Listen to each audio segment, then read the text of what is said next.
Good evening all of you.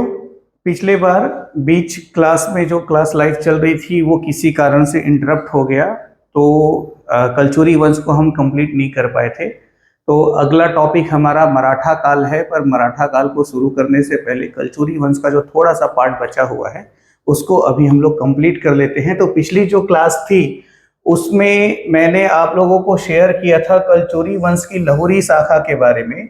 तो लहुरी शाखा को शुरू करने से पहले मैंने आपको बताया था कि रघुनाथ सिंह वह अंतिम कलचुरी शासक हुआ जो स्वतंत्र कलचुरी शासक के रूप में जाना चाहता है। तो स्वतंत्र अंतिम कलचुरी शासक रघुनाथ सिंह हैं और मराठों के अधीन रहकर कलचुरी शासक मोहन सिंह रहे। ठीक है, 1745 ईस्वी से 1757 ईस्वी तक। ठीक, ये मराठों के अधीन अंतिम कलचुरी शासक थे मोहन सिंह। अब यहीं पर पैलरी मोहन सिंह और राज सिंह वाली जो बात है वो सब बातें मैंने पिछली क्लासेस में आप लोगों को बताई थी। अभी देखिएगा कलचुरी वंश की लहुरी शाखा, तो जगन्नाथ सिंह के जो दो पुत्र हुए, कौन, वीर सिंह और देव सिंह। तो वीर सिंह को आपका क्या बोलना चाहिए, शिवनाथ नदी का जो उत्तर भाग है, शिवनाथ नदी का जो उत्तर भाग है उसके 18 गढ़ वीर सिंह को प्राप्त हुए, मतलब रतनपुर की गद्दी वीर सिंह को मिली। और उसके ठीक बाद उसी समय जो है देव सिंह को शिवनाथ नदी के दक्षिण भाग मतलब रायपुर की गद्दी मिली। लेकिन रायपुर में पहले से ही कलचुरियों के दूसरे वंशजों का शासन था। ठीक है, तो उस समय लक्ष्मी देव का पुत्र सिंघम हुआ।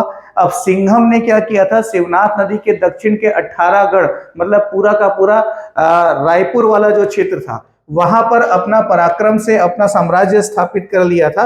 ध्यान दीजिएगा, इस क्षेत्र को लहुरी शाखा कहा जाता है।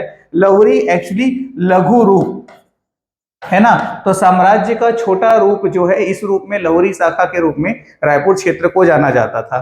तो यहाँ पर लक्ष्मी देव का पुत्र जो हुआ सिंघम ने जो है अपने पराक्रम से इस पूरे क्षेत्र में अपना साम्राज्य स्थापित कर लिया था। सिंघम का पुत्र हुआ रामचंद्र, और रामचंद्र जो है इसको लहुरी शाखा का या रायपुर की कलचुरी शाखा का वास्तविक संस्थापक माना जाता है। किसको माना जाता है, रामचंद्र को माना जाता है, ध्यान रखिएगा। तो रायपुर की कलचुरी शाखा का वास्तविक संस्थापक कौन, तो रामचंद्र का नाम आपको याद रखना है। मिरासी के अनुसार ये जानकारी मिलती है कि रामचंद्र ने फणी नागवंशी शासक मोडिक देव जो है इसको पराजित किया था और अपने पुत्र राय ब्रह्मदेव के नाम पर रायपुर नामक नगर बसाया। ठीक है, रायपुर नगर बसाया था लेकिन अपने पुत्र राय ब्रह्मदेव के नाम पर। तो रामचंद्र के बाद अगला शासक उनका पुत्र राय ब्रह्मदेव हुआ। ठीक है, राय ब्रह्मदेव के काल में हाजीराज नामक व्यक्ति जो रहता था जिसने हटकेश्वर महादेव मंदिर का निर्माण करवाया। तो हटकेश्वर महादेव मंदिर का निर्माण किसके काल में हुआ, तो राय ब्रह्मदेव के काल में हुआ। किसके द्वारा हुआ, हाजीराज नामक व्यक्ति के द्वारा हुआ।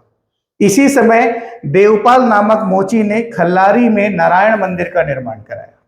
ठीक है, देवपाल, ये प्रश्न में आ भी चुका है पूर्व परीक्षाओं में। तो देवपाल नामक मोची ने खल्लारी में नारायण मंदिर का निर्माण कराया। इस तरह से आपको ध्यान में रखना है। अब होता क्या है, घटनाक्रम देखिए। तो देव सिंह को रायपुर का क्षेत्र बंटवारे में मिलता तो जरूर है, लेकिन देव सिंह उस क्षेत्र में अपना आधिपत्य स्थापित नहीं कर पाता। तो राय ब्रह्मदेव के बाद रायपुर क्षेत्र का अगला शासक होता है केशव देव। कौन, केशव देव जो है वो देव सिंह का पुत्र था। तो देव सिंह शासक बन ही नहीं पाता, तो शासक कौन बनता है, देव सिंह का पुत्र केशव देव राय ब्रह्मदेव के बाद। फिर अगला शासक भुवनेश्वर देव का नाम मिलता है।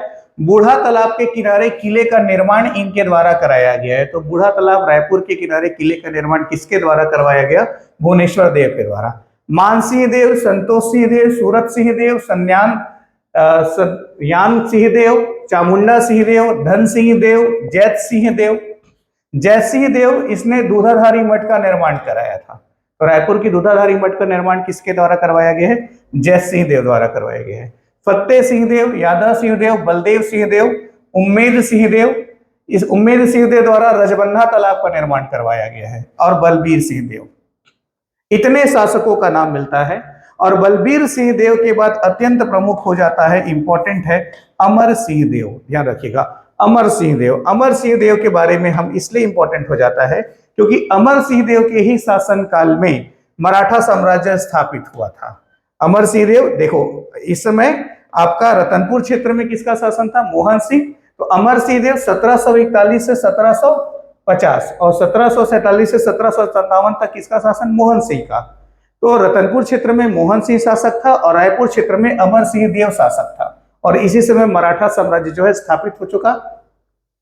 तो इस समय नागपुर के मराठों का आधिपत्य स्थापित हो चुका था क्योंकि मोहन सिंह पहले ही कंप्रोमाइज कर चुका था और मराठों को यहाँ पर हैंडओवर बुला चुका था, तो वो मराठों के अधीन रहकर ही शासन किया। कौन? मोहन सिंह। ठीक है। फिर देखिएगा 1750 ईस्वी में मराठे क्या करते हैं? अमर सिंह से उसका साम्राज्य छीन लेते हैं। ठीक है। जो पूरा रायपुर क्षेत्र रहता है, तो रायपुर या लाहौरी शाखा का जो शासक होता है अमर सिंह, तो मराठे अमर सिंह से 1750 ईस्वी में उसका शासन वहां से उसे छीन लेते हैं और फिर रायपुर, राजिम और पाटन ये 3 क्षेत्र उसको प्रदान करते हैं। कौन कौन सा? रायपुर, राजिम और पाटन। इंपॉर्टेंट है, एग्जाम में आया हुआ है। अमर सिंह देव को मराठों द्वारा कौन कौन सा स्थान दिया गया? तो रायपुर, राजिम और पाटन जो है उसको प्रदान किया गया। ठीक है। एवं 1000 रुपए की वार्षिक टकोली अमर सिंह को देने के लिए कहा गया मराठों को। टकोली एक प्रकार का लिया जाने वाला कर था। ठीक। फिर 1753 ईस्वी में अमर सिंह की मृत्यु हो जाती है, उसका देहांत हो जाता है। तो अमर सिंह के देहांत के बाद मराठे उसको जो रायपुर, राजिम और पाटन दिए रहते हैं उसको भी वापस ले लेते हैं और अमर सिंह का पुत्र होता है शिवराज सिंह। तो अगला शासक रायपुर शाखा का शिवराज सिंह होता है, लेकिन यहाँ पर जो क्षेत्र अमर सिंह के पास था उसको भी मराठे ले लेते हैं और यहाँ पर शिवराज सिंह जो है ये तीर्थ यात्रा पर रहता है अमर सिंह की मृत्यु के बाद। तो शिवराज सिंह के ना होने पर इस पूरे क्षेत्र को, मतलब कि रायपुर, राजिम, पाटन को भी मराठे अपने अधिपत्य में ले लेते हैं। और फिर जब शिवराज सिंह वापस आता है तो वह मराठा शासक से मिलता है, तो मराठों द्वारा उसको 5 गांव, ठीक है, कितना? 5 गांव जो है दिया जाता है शिवराज सिंह को।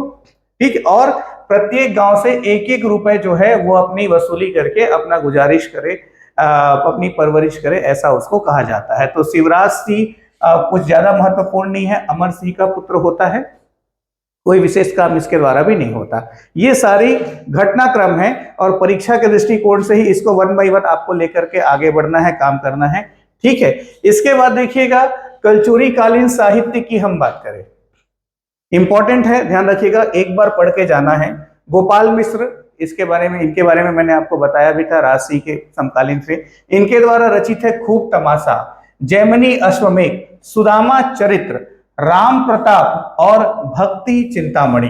ठीक है। तो खूब तमाशा, जैमिनी अश्वमेघ, सुदामा चरित्र, राम प्रताप और भक्ति चिंतामणि गोपाल मिश्र द्वारा रचित है। फिर देखेंगे बाबू रेवाराम द्वारा रचित तारीखे है वंशी, सार रामायण दीपिका, नर्मदाष्टक, रत्न परीक्षा, रामाश्वमेघ। फिर ब्राह्मण स्रोत, गीता माधव, विक्रम विलास, लोक लावण्य, वृतांत, रतनपुर का इतिहास। ये सारा कंटेंट जो कंप्लीट सिलेबस वाला बुक है उसमें हमने उपलब्ध कराया हुआ है, तो उस बुक से आपको और पूरा पढ़ते जाना है, रिवीजन करना है। पंडित शिवदत्त शास्त्री इतिहास समुच्चय और माखन मिश्र राम प्रताप द्वारा पूर्ण किया गया है। राम प्रताप जो है इसको पूर्ण किया गया है माखन मिश्र द्वारा।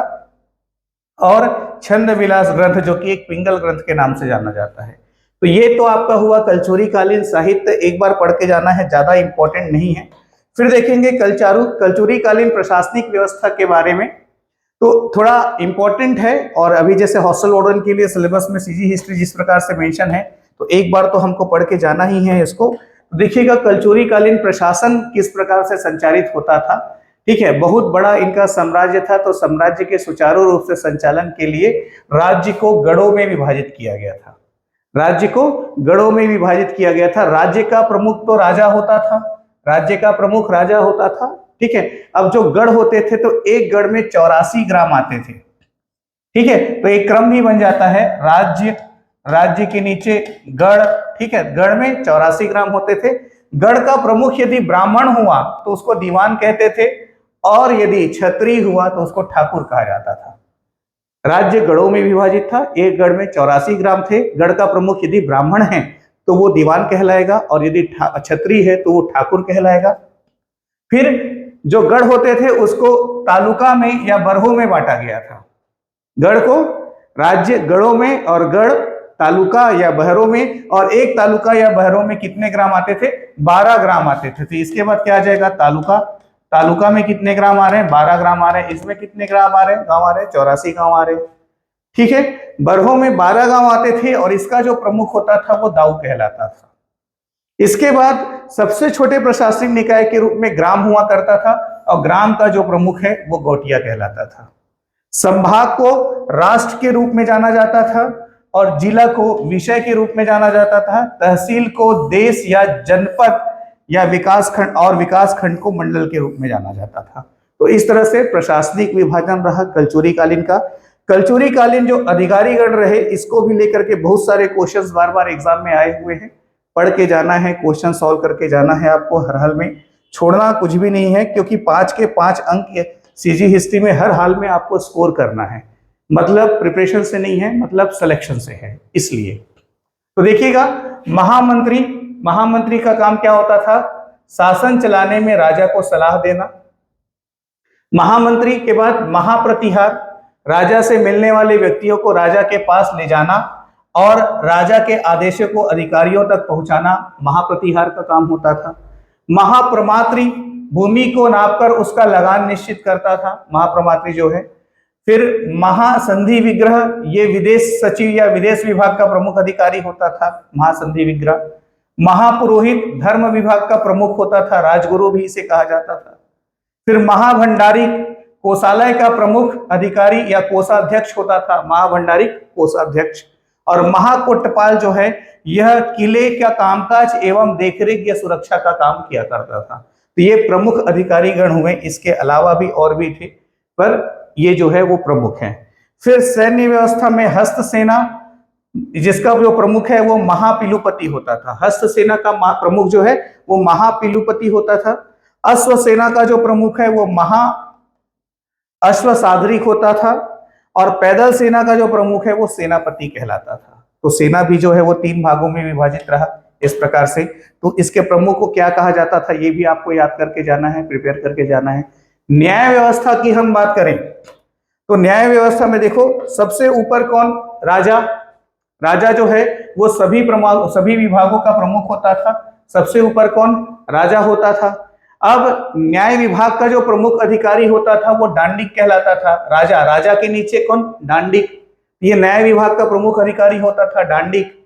इसका काम जो है जुर्माना से लेकर के दंड देने का अधिकार प्राप्त था। किसको? डांडिक को। और डांडिक के बाद गांव स्तर पर, गांव में पंचकुल नामक संस्था होती थी। गांव में पंचकुल नामक संस्था होती थी। पंचकुल में 5 सदस्य होते थे, और 5 में से एक प्रमुख होता था और 4 सदस्य होते थे। तो जो पंचकुल का प्रमुख होता था उसको महत्तम कहा जाता था, और जो सदस्य होते थे उनको महत्तर कहा जाता था। लेकिन पंचकुल को जो अधिकार सीमित थे वो जुर्माना लगाने तक ही सीमित था। राजा तो किसी भी प्रकार का निर्णय दे सकता था, लेकिन डांडिक जो है वो दंड और जुर्माना दोनों दे सकता था, और पंचकुल जो है वो सिर्फ जुर्माना लगाने तक ही सीमित रहा। ये कलचुरी कालीन न्याय व्यवस्था के बारे में है। अब इसके साथ थोड़ा सा ये देखना है आपको, क्या बोलना चाहिए, जो उत्तर शिवनाथ नदी के उत्तर के 18 गढ़ और शिवनाथ नदी के दक्षिण के 18 गढ़, तो ये नाम आपके सामने है, रटना नहीं है, प्रिपेयर नहीं करना है। जरूरी नहीं है कि यहाँ से कोई प्रश्न आए, एक बार पढ़ के जाना जरूर है, लेकिन ठीक है, बुक में भी सारा नाम दिया हुआ है। तो शिवनाथ नदी के उत्तर में मतलब कि रतनपुर शाखा, 18 गढ़, रतनपुर, मारो, विजयपुर, खरौद, कोटगढ़, नावागढ़, सोड़ीगढ़, ओखरगढ़, पंडरभट्टा, सेमरिया, मदनपुर, कोसगई, लाफा, केंदा, मालिन, उपरोड़ा, पेंड्रा, करकट्टी, कंडरी। और दक्षिण, शिवनाथ नदी के दक्षिण का 18 गढ़ रायपुर शाखा के रूप में, तो रायपुर, पाटन, सिमगा, सिंगारपुर, लवन, उमेरा, दुर्ग, सारधा, सिरसा, मोहदी, खल्लारी, सिरपुर, राजिम, फिंगेश्वर, सिंगारगढ़, सुअरमार, टैंगनमाड़, अकलबाड़ा या अकलतरा वर्तमान में। ये शिवनाथ नदी के उत्तर के 18 गढ़ और शिवनाथ नदी के दक्षिण के 18 गढ़ हुए। तो इस तरह से कलचुरी कालीन प्रशासनिक व्यवस्था यहाँ पर समाप्त होता है और इसी के साथ कलचुरी काल से संबंधित सारा तथ्य यहाँ पर हमारा कंप्लीट होता है। अगली क्लास होगी हमारी रात को 10 बजे लाइव रहेगी और वो रहेगा मराठा काल, और उस पे हमारा प्रयास होगा कि एक ही क्लास में पूरे मराठा वाले पोर्शन को हम कंप्लीट करें। Wish you all the best. अगली क्लास में आप लोगों से फिर मुलाकात होगी।